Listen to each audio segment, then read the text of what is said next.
Les titres de cette édition, la coalition pour l'alternance 2016, dans une déclaration rendue publique cet après-midi, exige une transition politique qui organisera des élections libres et transparentes. Série de rencontres avec la CENI, la mission de l'Organisation internationale de la francophonie, l'OIF et l'IRI, ont rencontré la Commission électorale nationale indépendante CENI sur les préparatifs de l'élection présidentielle deuxième tour. Mesdames, Messieurs, bonsoir et bienvenue à cette session d'information sur la télévision Labari. La coalition politique pour l'alternance 2016 appelle ses militants et sympathisants de ne pas se rendre aux urnes le dimanche 20 mars 2016, jour du deuxième tour de la présidentielle. La COPA a fait cet appel ce jeudi au cours d'une déclaration. Le résumé avec Hassan Saleh Mustafa et Aboubakar Souley. Encore la coalition politique pour l'alternance 2016 se fait entendre à travers une déclaration ce jeudi. La COPA s'indigne du piétinement des acquis démocratiques et des libertés individuelles par le pouvoir en place. Au moment où tous les esprits sont tournés vers l'évacuation du président Hama Amadou, candidat de la COPA, et où légitimement l'opposition s'attendait à la libération de ses camarades politiques injustement incarcérés par le régime de Issoufou Mahamadou, dans le cadre d'un faux coup d'État, le pouvoir de Issoufou Mahamadou se lance encore dans une série d'arrestations d'acteurs politiques. C'est ainsi qu'au-delà du professeur Yak, médecin personnel de Hama Amadou, qui est arrêté depuis 48 heures, El Hadji Doudou Rahma et Sidi Moulay, président du parti Hankouri, sont interpellés à la police judiciaire de Niamey. Il est reproché à Doudou Rahma d'avoir demandé au cours des meetings de ne pas voter Issoufou Mahamadou parce qu'il s'était déclaré Charlie. La COPA, plus que jamais déterminée à ne pas reconnaître les résultats du scrutin du 21 février dernier, signe et persiste que celui du 20 mars prochain sera aussi boycotté. La COPA 2016 réitère son boycott du scrutin du 20 mars 2016 en invitant ses militantes et militants, sympathisantes et sympathisants de ne pas sortir le 20 mars pour prendre part à ce scrutin, de rester à la maison afin de consacrer la journée du 20 mars à la prière, au recueillement, à la méditation, au jeûne, afin que Dieu descende la paix et la stabilité sur notre pays. La COPA 2016 porte solennellement à la connaissance de l'opinion nationale et internationale sa décision de ne pas reconnaître les résultats et les institutions issues des élections présidentielles et législatives.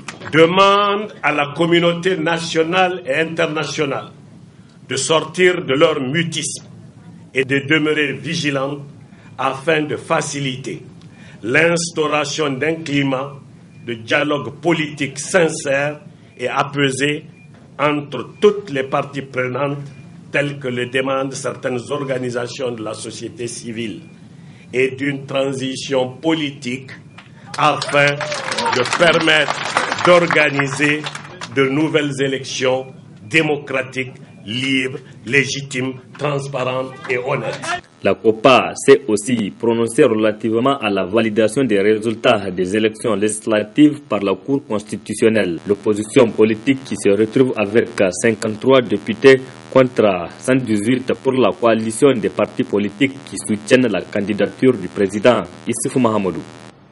Cette décision de l'opposition politique de suspendre sa participation au processus électoral deuxième tour au centre d'une déclaration rendue publique cet après-midi par l'Observatoire du processus électoral OPEL. L'OPEL qui affirme être profondément préoccupé par cette décision de l'opposition et exige du président de la République de créer les conditions d'un dialogue afin d'éviter à notre pays des élections non crédibles. Le résumé avec Michel Déchi. Constatant l'intention manifeste de la CENI à vouloir organiser une élection présidentielle deuxième tour sans avoir épuiser toutes les voies d'apaisement et de consensus entre les protagonistes de ce scrutin. À l'entame de cette déclaration, l'Observatoire du processus électoral a réitéré sa surprise quant au délai inhabituel de 6 jours pris par la CENI pour recevoir et proclamer les résultats globaux provisoires du dit scrutin et constate le non-respect par la Cour constitutionnelle des délais légaux de réclamation prévus dans les dispositions de la loi 2014 portant régime général des élections présidentielles, locales et référendaires, déplore le coordonnateur Ali Idrissa, qui est aussi revenu sur les polémiques préjudiciables au climat de confiance recherché pour la tenue du second tour de la présidentielle. Au regard de tout ce qui précède, l'Observatoire du processus électoral, OPEL, interpelle avec insistance la CENI quant au rôle positif qu'elle doit jouer et de ne pas se rendre complice dans la détérioration du climat socio-politique. Rappelle à la CENI son engagement pris par la voix de son président à trouver une solution pour le retour à un climat apaisé au regard de la grave décision de l'opposition de retirer ses représentants de la dite institution. Félicite et encourage les représentants de la société civile au sein de la CENI pour leur comportement responsable et les exhorte à plus de vigilance sur la suite du processus et surtout d'éviter de se rendre complice de l'organisation d'élections tropicalisées aux conséquences imprévisibles dans notre cher pays. Attire l'attention de la Cour constitutionnelle et de la CENI sur l'impérieuse nécessité pour elles de se faire preuve d'indépendance conformément à leur serment confessionnel.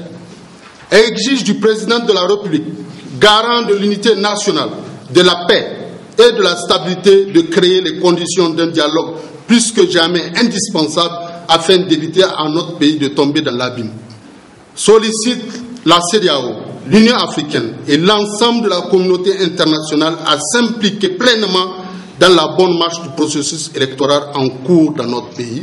Profondément préoccupé par la situation sociopolitique actuelle, l'Observatoire du processus électoral OPEL lance un appel pressant aux défenseurs des droits humains et de la démocratie et à tous les citoyens épris de paix et de justice sociale à se mobiliser pour la préservation des acquis démocratiques très chers au peuple nigérien. Une mission d'information de l'OIF séjourne au Niger dans le cadre des préparatifs du deuxième tour de l'élection présidentielle qui aura lieu le 20 mars prochain. La mission est conduite par le général Isiaka Sangare. Le compte-rendu de Nafissa Zakou et Ibrahim Abdou. Et de deux pour eux, car ils sont encore là. Ce sont ces observateurs de la mission d'information et de contrôle d'observateurs des élections pour le compte de l'élection présidentielle deuxième tour au titre de l'OIF, l'Organisation internationale de la francophonie. Ces derniers n'ont pas manqué de prendre langue avec les acteurs impliqués dans le processus électoral en cours au Niger. Au premier tour, l'Organisation internationale de la francophonie, qui est actuellement dirigée par Madame Michaël Jean, très soucieuse de la tenue d'élections libres, transparentes et crédibles, a dépêché une mission d'information et de contact conduite par le président, l'ancien président du Burkina Faso, monsieur, son Excellence Kafando. Et après le premier tour, elle a estimé qu'il était nécessaire de reconduire cette même mission d'information et de contact pour le deuxième tour. Donc, comme son nom l'indique, c'est une mission d'information et de contact. C'est pour cela que nous sommes en train actuellement de rencontrer, depuis notre arrivée hier, de rencontrer tous les acteurs qui sont impliqués dans la mise en œuvre du processus électoral. Je précise que nous sommes les éléments précurseurs, si je dois parler militairement, et que le président, le chef de mission, son Excellence M. Kafando, sera là demain et continuera à rencontrer toujours les autres acteurs que nous n'aurons pas rencontrés. Donc nous sommes là aujourd'hui dans les locaux de la CENI pour rencontrer le bureau de la CENI et faire l'état des lieux des préparatifs du second tour du scrutin présidentiel du Niger. Une arrivée opportune de cette mission d'observateur des élections dont le feu ardent a été émis pour un bon déroulement de ces élections dans des conditions claires, apaisées et consensuelles. Une mission de l'IRI International Républicaine Institute a également rencontré cet après-midi les responsables de la Commission électorale nationale indépendante CENI pour échanger sur les conditions des préparatifs de l'élection du 20 mars 2016. Thomas Garrett, il est le vice-président du programme IRI à sa sortie de cette rencontre. Renforcement des capacités des partis politiques et de la jeunesse au sein des partis. Donc c'est très important de comprendre avec la CENI l'organisation de l'élection. And the officials of CENI were very open and very quick to share all of the various challenges that they faced, but also the improvements that they've made. Les commissaires de la CENI ont été très ouverts à partager avec nous la préparation de l'élection et aussi à propos des améliorations qui ont été mises en place pour le deuxième tour. Le bureau exécutif national du syndicat des agents contractuels et fonctionnaires de l'éducation a rendu public ce matin une déclaration.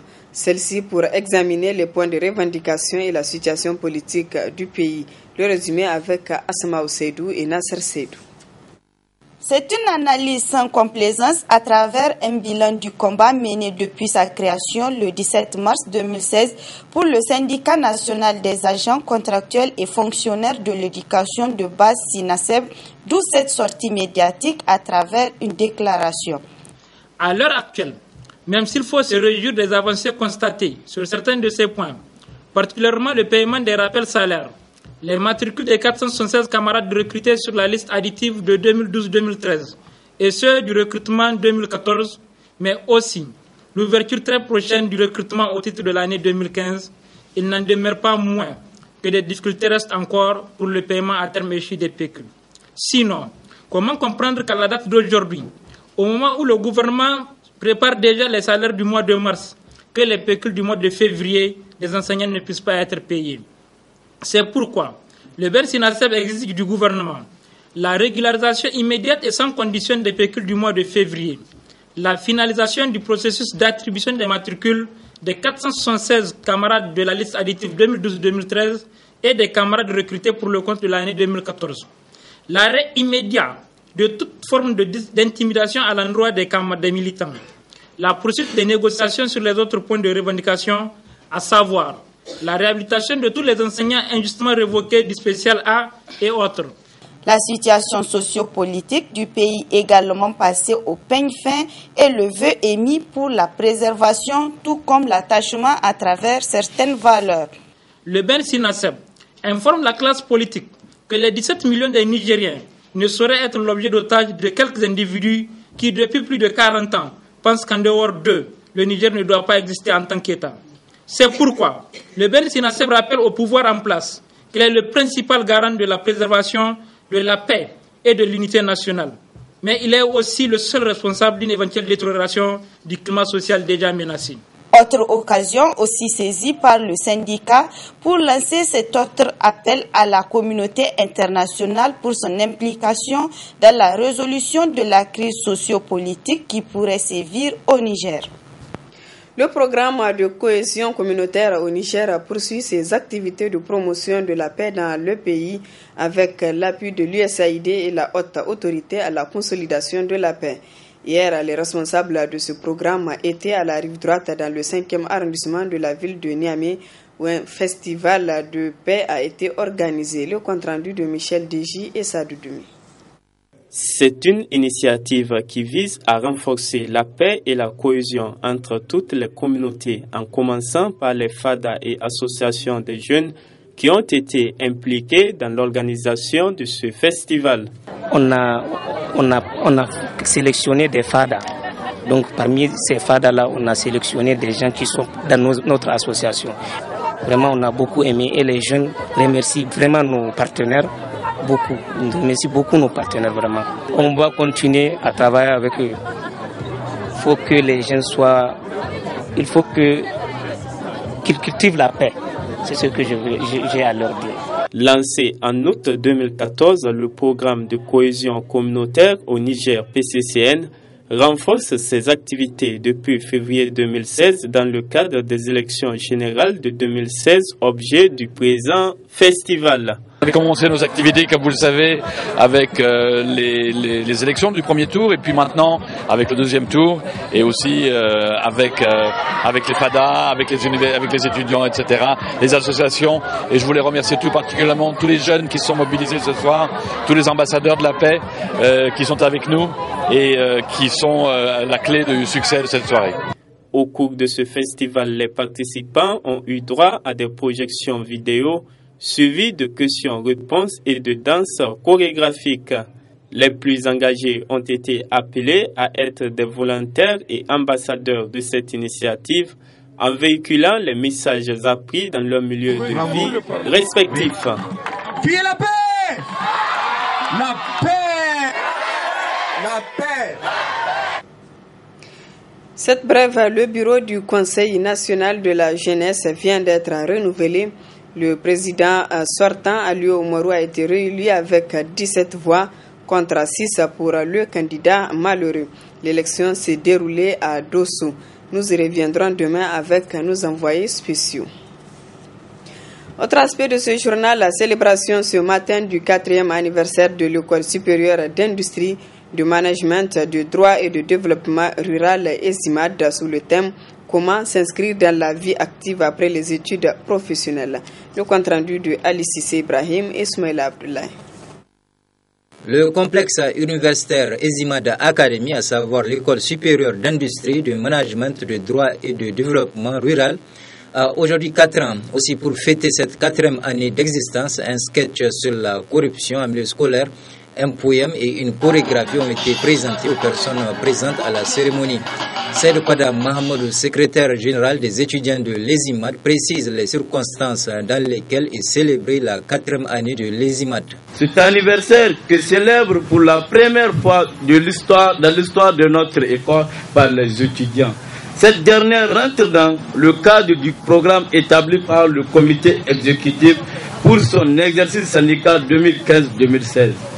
L'objectif que nous visons à travers cette activité est non seulement de créer un cadre instructif pour nos camarades à travers les activités intellectuelles prévues, mais aussi de créer un cadre de rapprochement entre étudiants, administration et le corps enseignant, afin de renforcer les liens entre nous et de favoriser un meilleur climat de travail. L'occasion a été aussi saisie par le directeur des études de l'ESIMAD, Marcel Defli, qui n'a pas manqué de faire l'éloge de son établissement. On a eu un taux d'admission en génie civil de 85,7%. En pétrochimie, on a eu un taux d'admission de 50%, en communication des entreprises, un taux d'admission de 33%, en génie mécanique 50%, en génie électrique 33%, en gestion des ressources humaines 22%, en comptabilité et gestion des entreprises, on a eu un taux de 100%. Ensuite, le fondateur de l'ESIMAD, Ahmad Moussa Daouda, de prendre la parole pour dire la nouvelle dynamique sur laquelle l'ESIMAD entend poursuivre son cheminement. L'ESIMAD Academy est en train de faire des prouesses dans le cadre de l'harmonisation de ces programmes avec le système LMD. Et très bientôt, nous allons amener en tout cas ces programmes conformes LMD au niveau du CAMES, qui est l'institution sous-régionale de reconnaissance de la qualité de la formation de l'enseignement supérieur dans les écoles. L'École supérieure d'industrie, de management, de droit et de développement rural est un complexe d'enseignement technique composé de 7 départements, dont entre autres celui du développement rural ou celui du journalisme, communication et information. Une opportunité ouverte aux jeunes au vu du thème « Comment s'inscrire dans la vie active » après les études professionnelles, à l'affiche du 4e anniversaire de l'ESIMAD. Le projet d'appui à la compétitivité et à la croissance organise depuis ce matin un atelier de vulgarisation des réformes sur la création d'entreprises. C'était au Palais de Congrès de Niamey. Suivez le reportage. Par cet atelier qui se veut de vulgarisation des réformes sur la création d'entreprises dans le cadre de l'amélioration du climat des affaires, il s'agit de pallier une préoccupation soulevée par la Banque mondiale suite à la publication du dernier rapport Doing Business relative à l'insuffisance de vulgarisation des mesures adoptées et mises en œuvre. Sur la quinzaine de mesures transmises à la Banque mondiale pour prise en compte dans le rapport Doing Business 2016, seulement 3 ont été comptabilisées. Les autres ne l'ont pas été parce qu'elles ne sont pas effectivement appliquées par la majorité des usagers, donc elles sont peu connues. Parmi ces dernières, on peut citer la mesure rendant facultatif le recours au notaire lors de la constitution d'une société à responsabilité limitée et la possibilité de créer celle-ci par acte sous signe privé. La mesure qui institue un modèle de statut type pour la création d'une SARL. Enfin, la mesure qui autorise la publication en ligne des avis de constitution de société sur le site web de la maison de l'entreprise et sur celui de la Chambre de commerce et d'industrie du Niger. La tenue du présent atelier procède alors du souci d'informer et de sensibiliser le public du contenu de ces mesures et de les éclairer sur leurs tenants et aboutissants. Il s'agit pour notre département ministériel, avec l'appui du projet d'appui à la compétitivité et à la croissance PRAC, de faciliter l'application effective de ces mesures par tous les usagers et par conséquent de faciliter leur prise en compte dans le prochain rapport Doing Business. Comment comptabiliser une mesure dans le rapport Doing Business? Le secrétaire général du ministère du Commerce nous édifie en ces termes. Pour qu'une mesure soit comptabilisée dans le rapport Doing Business, il faut qu'elle soit non seulement prise, mais aussi effectivement appliquée par la majorité des usagers, et cela avant le 31 mai de l'année en cours. Cette application effective est vérifiée par la Banque mondiale à travers les contributeurs Doing Business. C'est pourquoi, afin de ne pas pénaliser notre pays, je leur demande de se renseigner sur la pratique avant de répondre aux questionnaires. Je ne terminerai pas mon propos sans demander à toutes les structures de s'impliquer davantage dans la mise en œuvre de l'agenda 2016 afin que nous puissions cette année aussi soumettre à la Banque mondiale plusieurs réformes et qu'elles soient toutes comptabilisées dans le prochain rapport Doing Business. Le directeur du guichet unique pour la création de l'entreprise a procédé à une présentation sur les mesures prises pour l'amélioration du climat des affaires. La session de l'Assemblée populaire nationale et celle de la conférence consultative du peuple chinois ainsi que le rapport d'activité présenté par le Premier ministre, c'est le menu essentiel d'une conférence de presse animée ce matin par l'ambassadeur de Chine au Niger. Le reportage de Ousmane Sidikou et Ibrahim Abdou. Face à la presse, il s'est agi pour le diplomate chinois d'échanger sur 2 sessions importantes de son pays, mais aussi et surtout le rapport d'activité du gouvernement de la Chine, rapport à l'issue duquel c'est une embellie économique au titre de l'année 2015 pour la Chine.